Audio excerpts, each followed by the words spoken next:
The truth about dark entities and spiritual protection.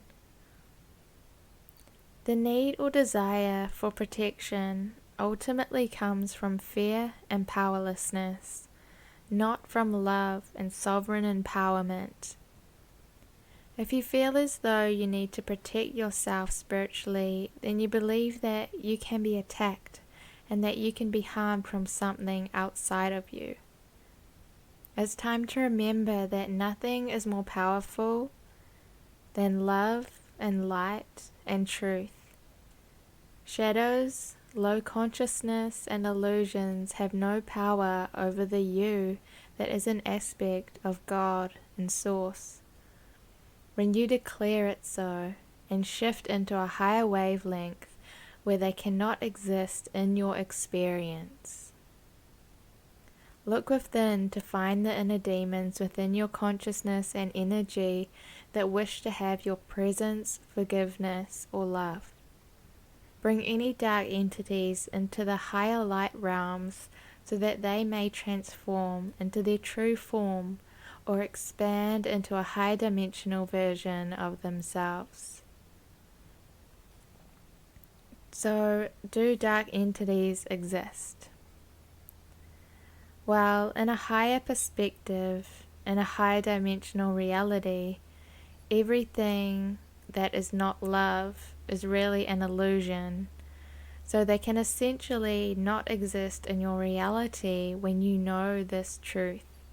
But many people do experience dark entities in the lower dimensional reality and state of consciousness because we do have the opportunity to explore fear and the effects of low consciousness.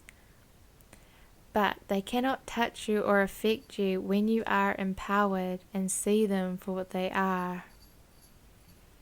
The only times I have ever been affected by them was years ago when I had been feeling low around low vibrational things, caught up in the mind, and hadn't been taking time for my own self-care and staying heart-centered. They were my shadows that needed integration, but regardless of who, what, where these dark things may come from, if they are appearing in our direct experience, it is our responsibility to bring them into the light and free them from darkness. I think it's helpful to remember that everything that comes from Source, God, is love. Everything's true nature at its essence is love. Just like with humans, we don't always be the love that we truly are. We can experience pain, hardship, and suffering, which lowers our vibrational state, and we can have what we would call negative thoughts, beliefs, and state of consciousness. Therefore, we can have compassion for any entity or energy that is in that state and be able to send it love and light and see it as a divine being, even though it can't see it itself. We can free it and send it back to Source. Deep down, all of us want to be in communion with Source, with love, with God. We can lose our way or let dark agendas take over our consciousness, but it is not who we truly are, just what we may experience in a lower dimensional reality that experiences contrast and polarity. That is why, as a collective consciousness of humanity raising up into the higher dimensions, is important in order for us to experience more unity, harmony, peace, and unconditional love within ourselves and as a human race. Is spiritual clearing a form of spiritual protection? You may ask. In its highest expression, the clearing of your energy field is not protection, but instead an act of energetic hygiene and mastery.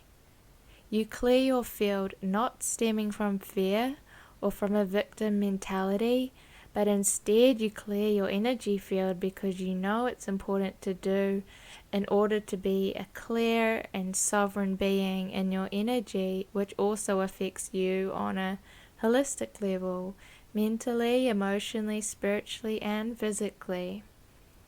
You use energetic clearing as an act of self-love and self-respect, so you can shine your light, love, and unique frequency out into the world and not be bogged down by old heavy energies that are ready to be integrated and transmuted. This is the new paradigm way.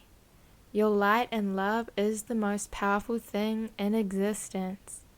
It is healing on all levels, not only for you, but for all, as it goes into the field that all beings are also a part of. However, in truth, your true self is always whole, healed, and love. So it is really just your human and energetic form that is interfacing with the human experience that may benefit from spiritual clearing as a tool to aid your consciousness in holding your divine awareness of who and what you are at your essence.